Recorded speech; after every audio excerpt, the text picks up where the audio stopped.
From the station working for you, this is Good Morning Indiana, streaming now. It is 5 o'clock here on your Monday. Good morning to you. I'm Lauren Casey. Good morning, Lauren. I'm Rafael Sanchez, and these are your headlines on this December the 21st.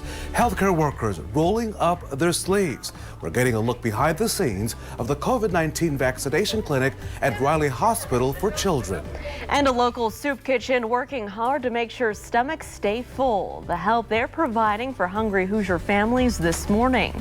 But first, we want to thank you for joining our team, starting your work week off with us here on Good Morning Indiana. It is a Monday, Raphael. I've been off work. Listen. Good to see you, though. I was you last week for 2 days, and being you is very difficult because you are amazing. So first of all, welcome back. I missed you, but a big thank you to Nicole Griffin for being here the last couple of days. And of course, Alyssa Donovan, good morning to you. Good morning, Alyssa, I've decided that I will not walk out of my front door until sometime in February. I'm going to be like Punxsutawney and Phil to let you know when spring is coming back. I'm just letting you know that. Okay.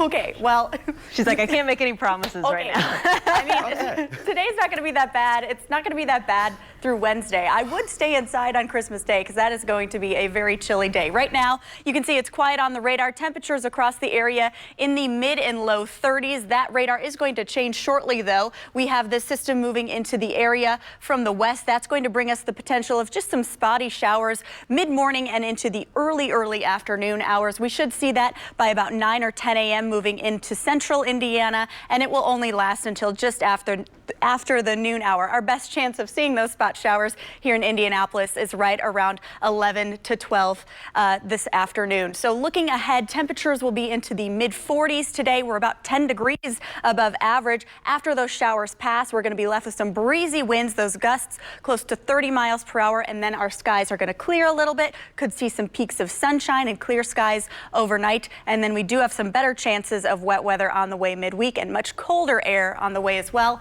Those details in just a few minutes. All right, Alyssa, thank you. Let's take a look right now at traffic in the downtown area. This is our camera here at I-65 and Washington Street, exit 112. You can see that traffic is moving along up to speed in that area.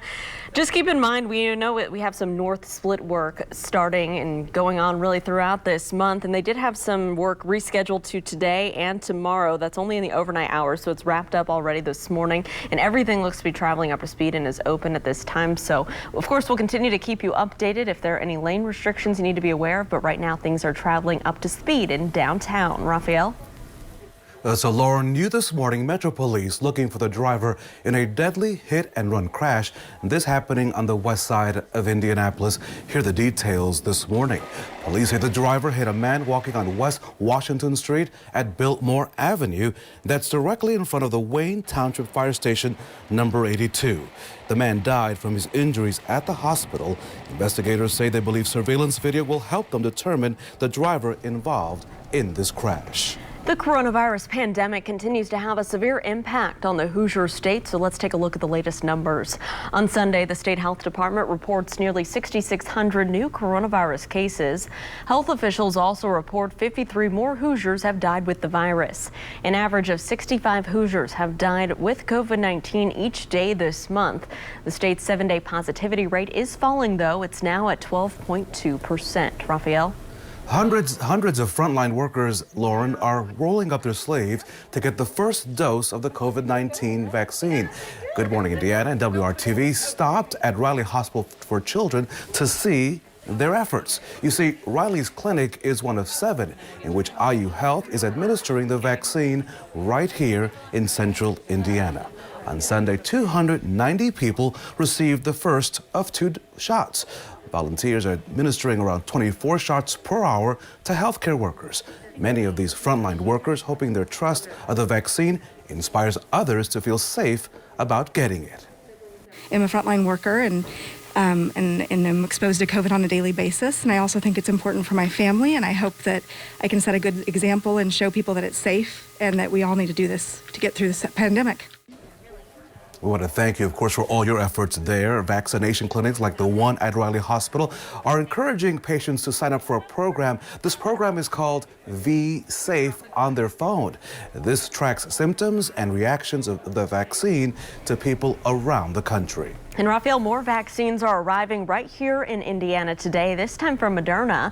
The COVID-19 vaccine is the second here in the United States to receive emergency approval from the FDA. It has some benefits over Pfizer's vaccine, including the fact it can be stored at warmer temperatures. The first doses of the vaccine rolled out of distribution centers in Mississippi on Sunday, with FedEx and UPS set to deliver them across the country. Now, if you have any questions or concerns about the COVID-19 vaccines, we're working for you with an entire section on our website. Just log on to WRTV.com/coronavirus to find information in a question and answer format.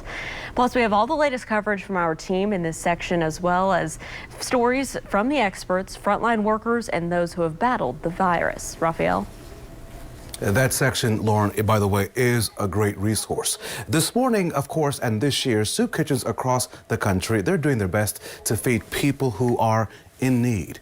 WRTV's Kelsey Anderson joins us live this morning from Hancock County, where a local effort is now underway to help those facing hunger. Kelsey, good morning. Hey, good morning, Raphael. So the Kenneth Butler Memorial Soup Kitchen, they describe COVID-19 as a cyclone circling their building. They were trying not to let it in, but unfortunately, just last week, someone inside did contract the coronavirus. So now they are closed, but they say because of the community, they are still able to feed Hancock County residents. We've got the food to feed you and the people to love you to give it to you. Everett says normally their dining room is open and it gives the homeless a chance to get inside and take a break from the bitter cold. But because of the pandemic, their dining room is closed. And, I look outside and I see them walk by the door, or see them walk, down the street. And I know they've been out all night and they're cold and they're freezing. But the soup kitchen isn't just for the homeless. Everett says it's for anyone, no questions asked. We also have a lot of people who have minimum wage jobs, and you can't raise a family on a minimum wage job. You've got to have some help from somewhere. And so that's the part I want them to know, that we can supplement. Every meal includes an entree, 2 sides, and a dessert.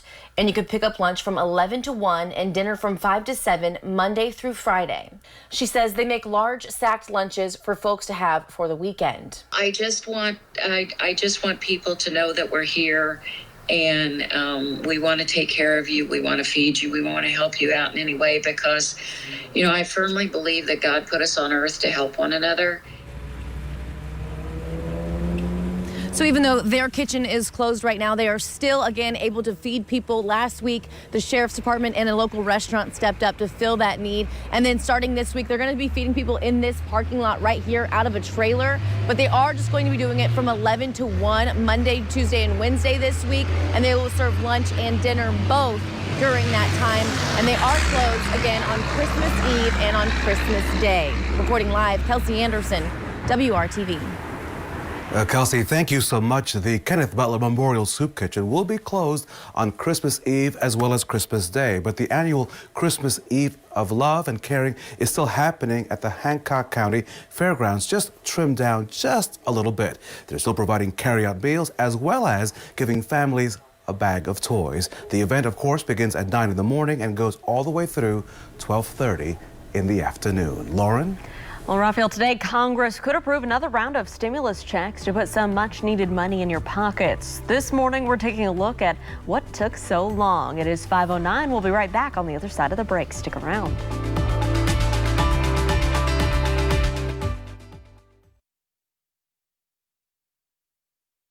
Welcome back. The time right now is 5:12 on our Monday. Here's a live look right now at traffic on I-465. This camera's a little bit west of State Road 37 down on the southwest side of town, where you can see traffic is picking up. Lots of headlights moving across your screen. No crashes to slow you down, though, but of course we'll keep you updated. Raphael. This morning we take you to Capitol Hill, where Congress is set to vote on that $900 billion economic stimulus package. It includes stimulus checks involving $600, as you know. This morning, Scripps reporter Joe St. George takes on the big question of the morning: why did this take so long to happen? Well, a final vote is expected soon regarding a new stimulus package. In homes all across this country, millions of Americans are asking, Why did it take so long? Remember, the CARES Act, which authorized the first round of stimulus checks and unemployment aid, was signed by the president way back on March 27th. That was nearly 9 months ago. And since then, there have been around 300,000 COVID-related deaths.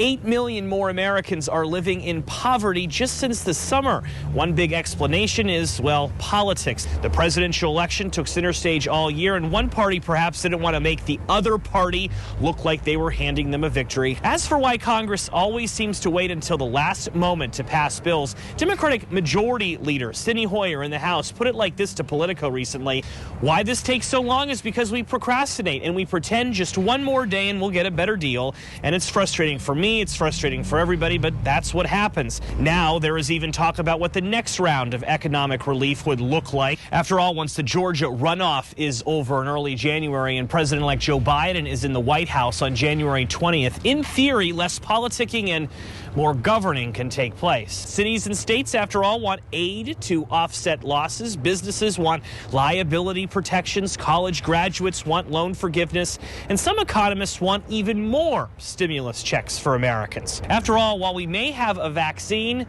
it still will be a long winter for millions of Americans. I'm Joe St. George reporting. And over the next 7 days, we're going to have quite a change in our temperatures. The warmest day is going to be 51 degrees, and the coldest day is going to drop quite a bit. Our coldest temperature is going to be 12 degrees. That is going to be on Christmas morning, and that's going to be just a couple days before. So we have quite a spread when it comes to temperatures. Right now, we are seeing that system moving into the area. That's going to move into Indiana in the next couple hours, that quick-moving Clipper system. What that's doing is just bringing us some quick light precipitation. By about 9 or 10 a.m., we should see that move into central Indiana and into the metro area around 11 or 12 today. So we're going to keep an eye on that for you. Not expecting a ton from it, just a quick hit of some spot showers. As it moves across quickly, we are going to see those clouds dragged along with it, and we'll see mostly sunny skies and clear skies by the afternoon and evening hours. Looking ahead to the next couple days, we are going to see things calm down Tuesday and much of Wednesday, but then we do have some changes behind that. Today, wind gusts are going to peak by the afternoon as well. Just as that system gets pulled out, we're going to see those winds picking up and becoming more westerly, right around 31-mile-per-hour gusts by the afternoon and early evening hours. And then we are going to see those changes coming in on Wednesday. That's just ahead of a cold front that's going to pass through Thursday, bringing us some much colder air just in time for the holidays. So here's our setup. By Wednesday afternoon, we do have those showers moving in, just some spot showers at this time. We'll keep an eye on that and let you know if we're going to see any more substantial precipitation with that. But as we move out Thursday morning, the tail end of that system, temperatures are going to drop off quite a bit. So we're going to see a bit of a rain-snow mix as it exits, possibly more snow by Thursday morning as well. We're not expecting a ton from this. We're not going to see a blanket of snow, but we could see just a light dusting out there. Temperatures are going to fall off behind that. So today we're in the 40s, tomorrow in the 40s, then we briefly climb into the low 50s, which is well above where we should be this time of year, before we start to drop back down.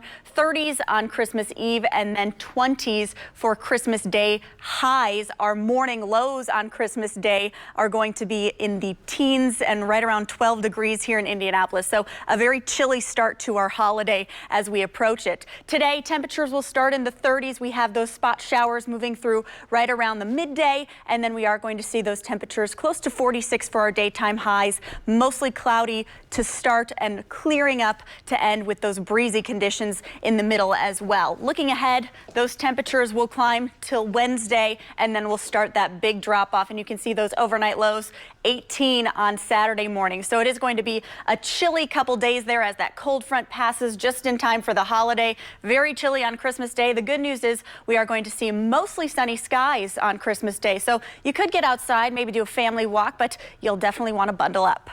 All right, Alyssa, thank you. Let's take a look right now at traffic. I-65. This is a little west of 38th Street Junction. You can see the traffic here is moving along just fine to our northwest. No delays to slow you down. So let's take you across town to the southeast side at I-74 and Thompson Road. You can see that traffic there is moving along up to speed as well, both eastbound and westbound. Right now, no crashes to slow you down around the metro area. With people celebrating Christmas this week, lights and decorations, as you know, are simply everywhere. So 'tis the season, of course, for the increased risk of fires from faulty wires, candles, as well as those dry Christmas trees. Fire safety experts say more than a half of the fires in December are started by candles, compared to 32% from January through November. One of the big things we see with the candles are they go unattended. Or Christmas morning, mom's got the candles out, house is smelling perfect, everybody starts opening their gifts, and the next thing you know, I'm going to show you real quick what can happen. So wrapping papers are flying, kids are having a great time, but what they forgot about was the fact that there was a candle nearby that the paper got attached to.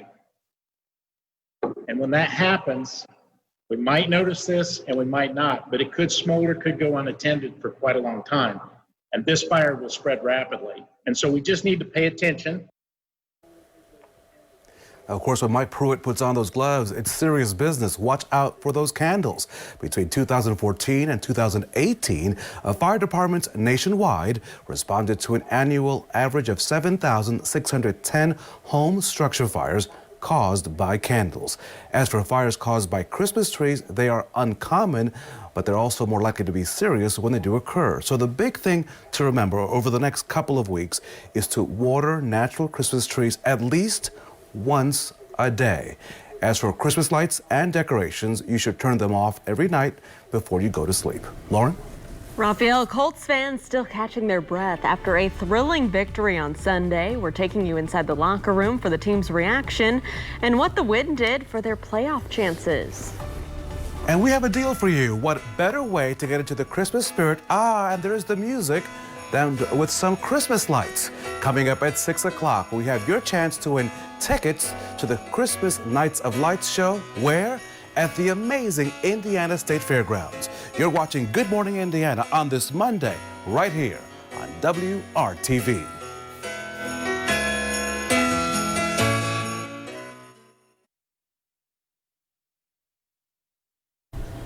Welcome back to Good Morning Indiana. It is back to work today for the Indianapolis Colts as they continue to celebrate that huge victory win on Sunday over the Houston Texans. Can I just say, go Colts! Go Colts! And our own Brad Brown walks us through, Raphael, that thrilling win.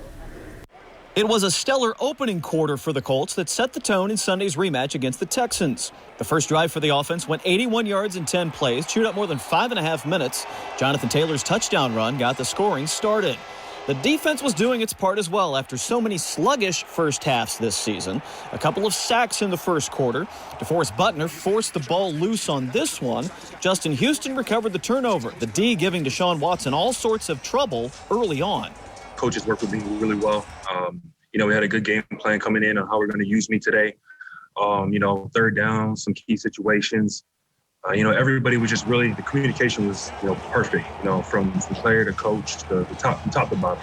The Colts turned that turnover into points. Phillip Rivers found Zach Pascal for a big 26-yard gain to get the Colts into the red zone.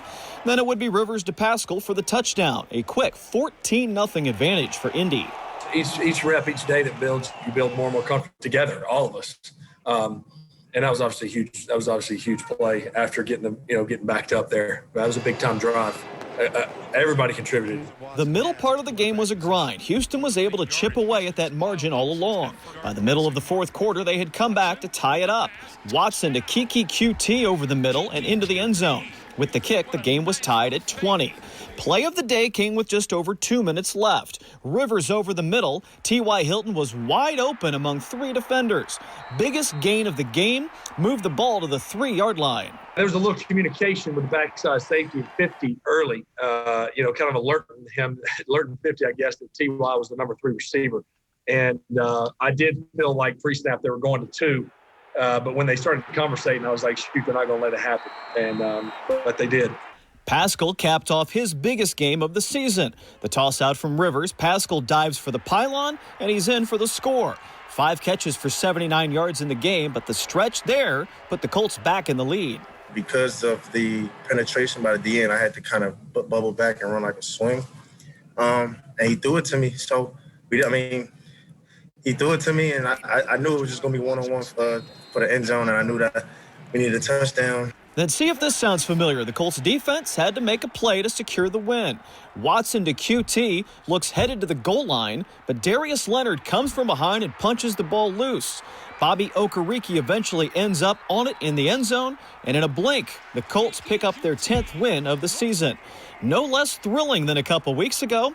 One more point for the Colts this time in the 27-20 win. Just letting you know that, we're going to fight to the finish. That's one thing, I told back when we got blew out against Tennessee. No matter what, we're going to fight to the finish and then just go back to practicing.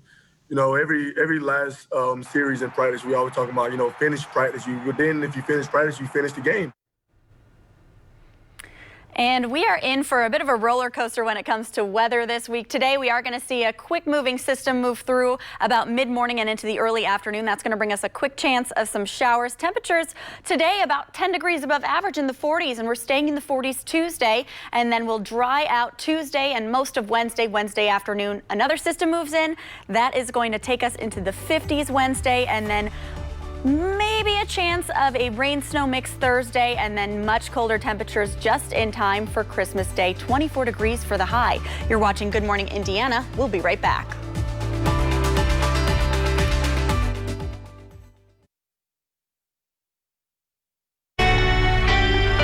From the station working for you, this is Good Morning Indiana, streaming now.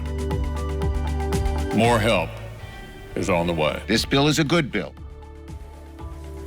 More coronavirus relief takes a big step forward on Sunday. The big story now at 5:30. What needs to be done before more stimulus money makes its way into Hoosier hands? Welcome to Good Morning Indiana. I'm Rafael Sanchez coming to you live from Franklin as we continue to social distance. Of course, my good friends, Lauren Casey and meteorologist Alyssa Donovan are live in Studio A in downtown Indianapolis. Ladies, good morning. Raphael, good morning Good to morning, you. Raph. Yeah, it's the start of a brand new work week, a short week for a lot of people as we have the Christmas holiday coming up at the end of the week that we're looking forward to. And Alyssa, we have a lot going on in the weather department this week. A lot of people are probably tuning in just to see what that holiday forecast looks like. Yeah, and you know what?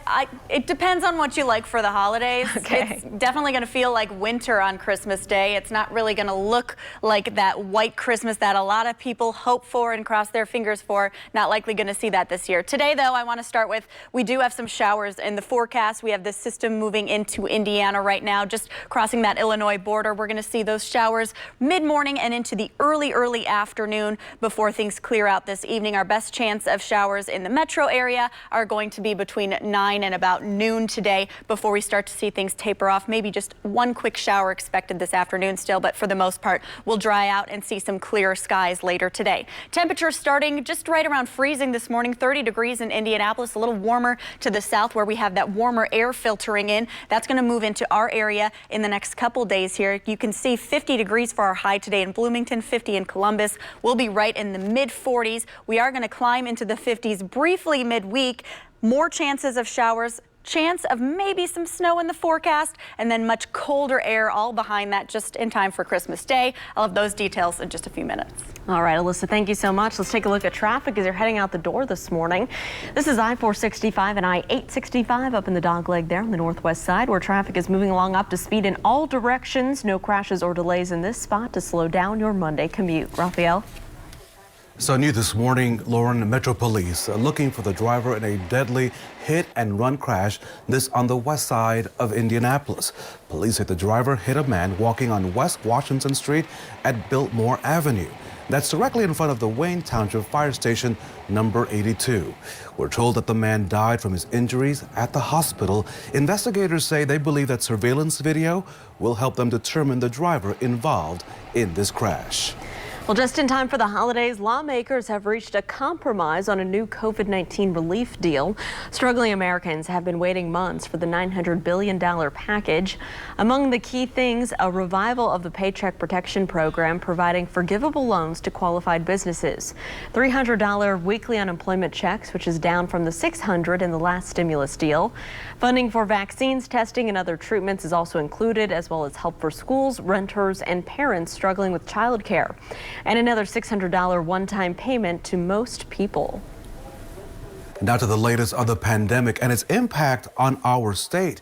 This morning, the state health department reports nearly 6,600 new coronavirus cases. That's more than 120,000 new cases have been recorded since the beginning of this month alone. Health officials also report 53 more Hoosiers have died with the virus. An average of 65 Hoosiers have died with the virus each day this month. And as people debate whether or not to get vaccinated, physicians are urging anyone who can get vaccinated to do so. Dr. Miracle Anokite is a neurosurgery resident at IU Health. He received the vaccine last week. He says he didn't hesitate because this vaccine has a much higher effectiveness rate compared to other vaccines.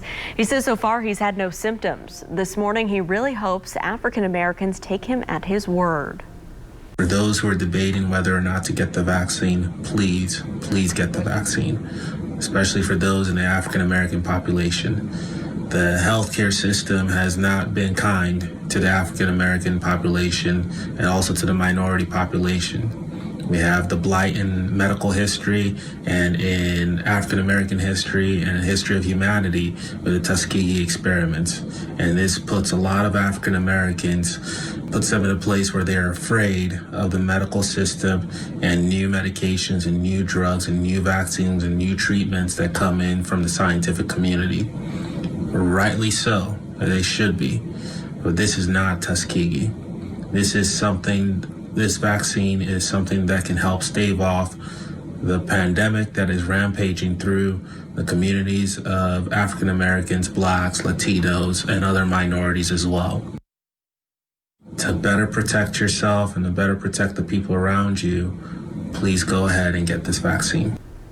Well, the Marion County Health Department has already been working with partners in the Black, Hispanic, and other communities during this response to the COVID-19 pandemic. Officials say their focus is now turning to answering questions and addressing concerns about the vaccines. This morning, we are taking you west of Indianapolis. A second federal inmate scheduled for execution in Terre Haute has tested positive for COVID-19. Lawyers for Corey Johnson confirmed his diagnosis on Friday, just one day after fellow death row inmate Destin John Higgins also tested positive. Back in 1992, Johnson was convicted of killing 7 people. This morning, Johnson's lawyers are calling on federal authorities to stop his execution date. 3 federal executions are now set for the week of January the 12th, including Johnson's and Higgins. Well, the pandemic is making it hard for a number of Hoosiers, leaning on soup kitchens to put food on their table. WRTV's own Kelsey Anderson is joining us live this morning with how a Hancock County soup kitchen is coping. Kelsey, good morning.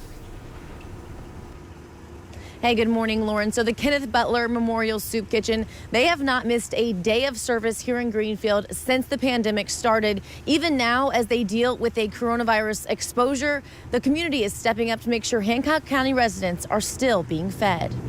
Jill Ebert says they haven't seen a large influx in people coming to their soup kitchen, but she knows the need is out there. She says they average about 100 meals a day, and they are serving to-go meals right now, Monday through Friday from 11 to 1, and then dinner is served from 5 to 7. Because of the pandemic, the dining room is closed, something Ebert hopes changes soon. So I'm hoping that in the next few months, maybe we can get back to that point because I miss seeing him.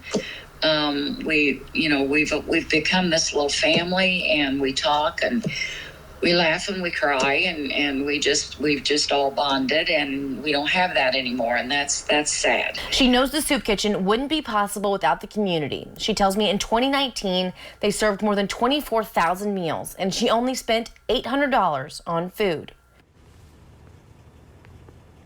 Now, because of the pandemic, they are not taking any clothing donations right now. She says all they can take is monetary donations, food donations, and cleaning supplies donations because they are cleaning like crazy inside of the soup kitchen. Now, because right now they do have a COVID-19 exposure, they were able to still feed people last week through the sheriff's department and a local restaurant. But this week, we know that they're going to serve out of a trailer right here in this parking lot next to the soup kitchen, and they're going to serve both lunch and dinner at from 11 to 1 Monday, Tuesday, and Wednesday, and now they are closed on Christmas Eve and Christmas Day. But there is something happening at the Hancock County Fairgrounds from 9 to 11. You can get that free bag of toys and some food to go on Christmas Eve morning. Reporting live, Kelsey Anderson, WRTV.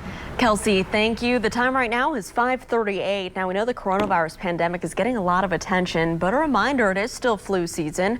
This morning, state health officials report the second flu-related death of the season. The victim was between the ages of 50 and 64 years old. The first flu-related death here in the state of Indiana was reported back on the week of November 9th. This morning, flu activity in our state remains minimal. The state fire marshal has identified 2 men killed in a mobile home fire in Franklin County earlier this month. That fire started just before 2 in the morning in Brookville back on December the 9th. Police say that 56-year-old David Estridge and 50-year-old Ron Emery died in that fire.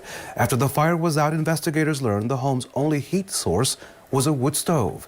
Investigators don't think any criminal activity is connected to the fatal fire. 2 young men and 3 teenagers from Indianapolis continue to recover following a real serious crash out in Hendricks County. That crash happening out in Plainfield along US 40 last Wednesday. The boys were on their way to celebrate a birthday when they were rear-ended at a stoplight and then hit by a semi. The family says at least 2 of them were thrown from the car, including 15-year-old Jermaine, who was not wearing a seatbelt. We spoke with Jermaine's mother from the hospital where he and another boy remain this morning. She says the boys have a long road of recovery ahead of them. It was heartbreaking to see. For me to walk in a hospital and see my baby in a neck brace with blood pretty much from the top of his head to the bottom of his feet is a little overwhelming for any parent to see. To see my oldest son, because he kind of felt like he was the one that wanted to take the boys out for the birthday party. When I looked him in his eyes, I seen the hurt in his eyes because he felt like they got hurt on his time. You know, so it's going to be a long process. It's going to be some healing going on and a long recovery road, but we are down for it. After hearing about the crash, the principal at Edison School of the Arts started a GoFundMe page to raise money for the students' medical bills. All I knew was that he was in an accident and a semi-truck hit them. And so I panicked and called Mom, and I'm like, is he alive? Like, everybody at the building was just like, is he alive? Is he going to be okay? I just thought, what can we do to help? At Edison, we're a family, and we're the cool cats. And so I said, once a cool cat, you're always a cool cat. It's just so much love, so much love. I mean, from people that I didn't even realize had my phone number still. I mean, like, teachers from 3 years ago are calling me about Jermaine, you know, so I greatly appreciate all the love and the support that y'all are giving to my sons. Well, we have a link to that GoFundMe page in this story. Just go to the WRTV News app if you'd like to help them out. It is 5:41. Let's get a check of our forecast for today and look ahead to our Christmas week right here in central Indiana, Alyssa. And we are going to see a little bit of some dicey weather today. We're just going to see a quick hit of some showers mid-morning and into the early afternoon. That's all coming from this system that's just moving across Illinois right now. That's making its way into Indiana this morning. We are also going to see those winds pick up by the afternoon. Just as that system moves out, that's when our winds are going to pick up. So about 3 and 5 o'clock, that's when we'll start to see those winds really pick up. Those gusts close to 30 miles per hour this afternoon and into the early evening hours. They will taper off as we head into tomorrow morning before picking up again Tuesday afternoon. Highs today into the mid-40s, which is about 10 degrees above average. We will see some clearing skies this afternoon just as that system moves out. Maybe some sunshine and then clear skies overnight with those spot showers midday. We do have some colder temperatures on the way for the holiday. Those details in just a few minutes. Alyssa, thank you so much. 2 Central Indiana college football teams will be making bowl appearances. Our Brad Brown details their destinations right after the break, right here on WRTV. And let's take a live look right now at your commute right now along US 31. This is up in Westfield. Good morning to you. Our traffic is traveling up to speed, both northbound and southbound. Stick around. We'll have more news, weather, and look at traffic coming up for you just after the break.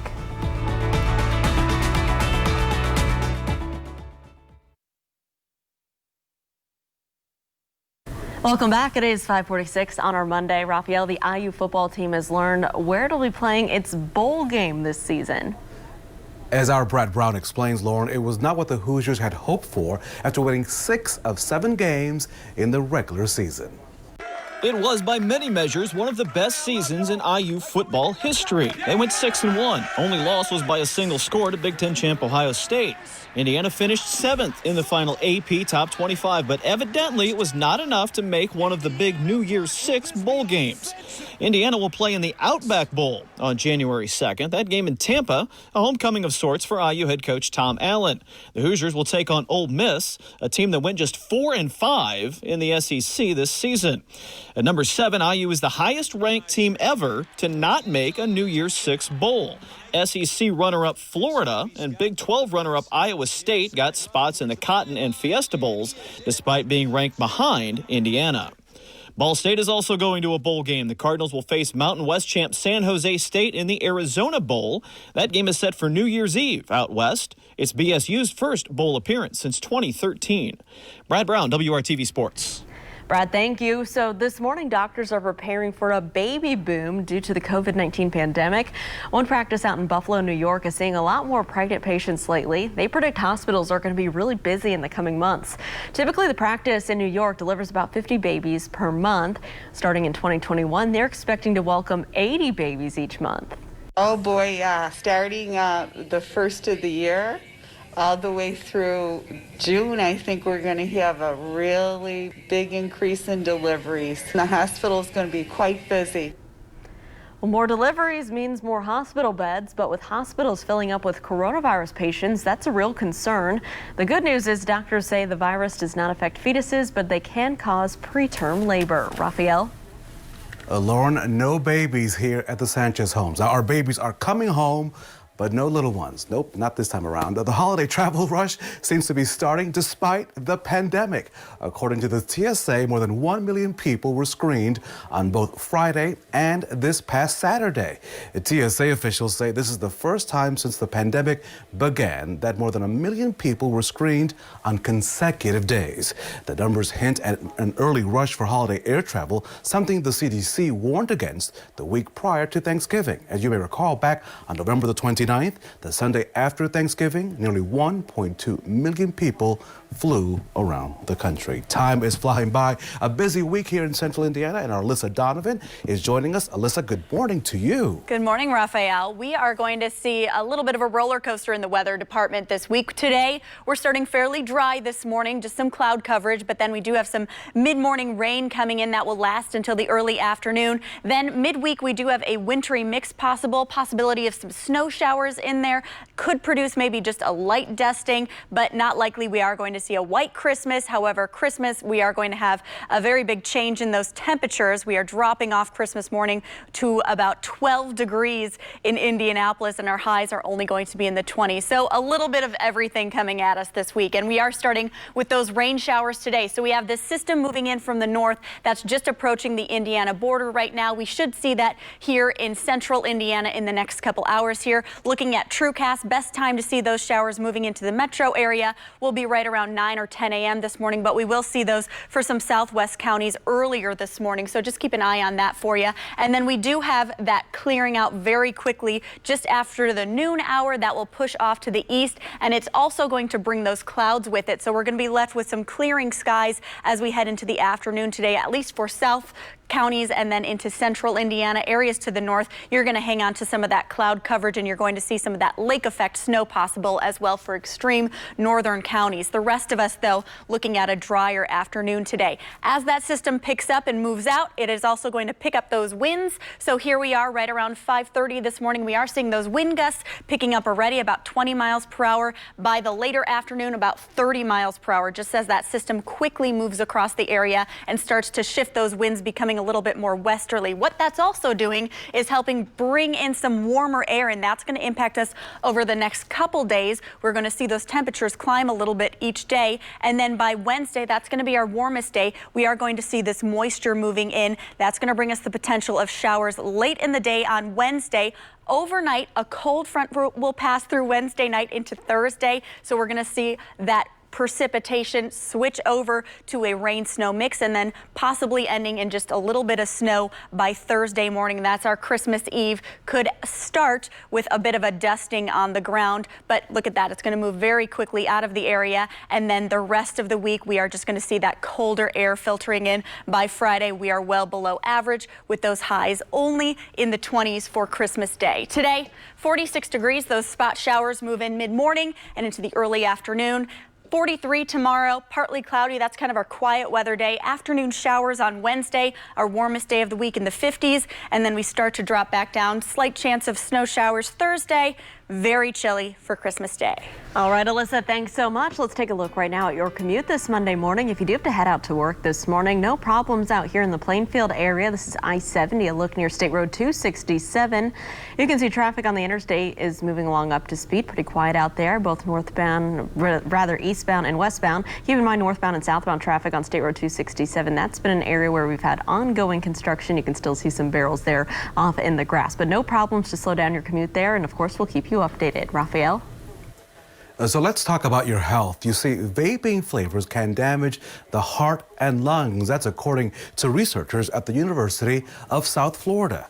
Researchers found that health found chemicals in flavored vapes damages the heart's ability to beat properly.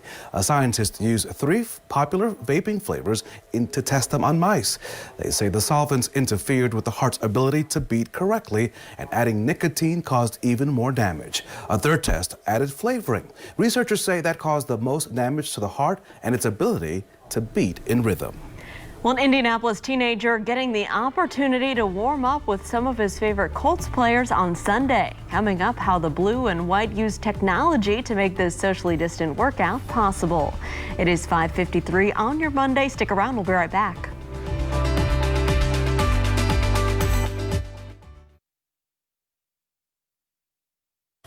A 14-year-old Riley kid from Indianapolis helping the Indianapolis Colts warm up for Sunday's game. And of course, it was done in a socially distant manner. As you know, because of COVID, visitors are not allowed on the sidelines at Lucas Oil Stadium. And so that's why Michael Haley joined the Horseshoe via robot. That's what I'm talking about, 21st century style. Michael was diagnosed with brain cancer 3 years ago and had surgery to remove a plum-sized tumor. Michael says his favorite players are Kenny Moore, T.Y. Hilton, and Phillip Rivers. What a great team that is. And of course, on my winning team, I have Lauren, Kelsey, Todd, and of course, the one and only Alyssa. Good morning to you. Oh, good morning, Rob. We are going to see a little bit of rain chances today in the forecast. Best chance of seeing some showers is going to be between 9 and noon today here in central Indiana. As we head through the day, those temperatures are going to be about 10 degrees above average right now. 30 degrees in Indianapolis. Our high today right around 46 with those spot showers. Breezy conditions as well as we head into the afternoon. Those gusts close to 30 miles per hour rather.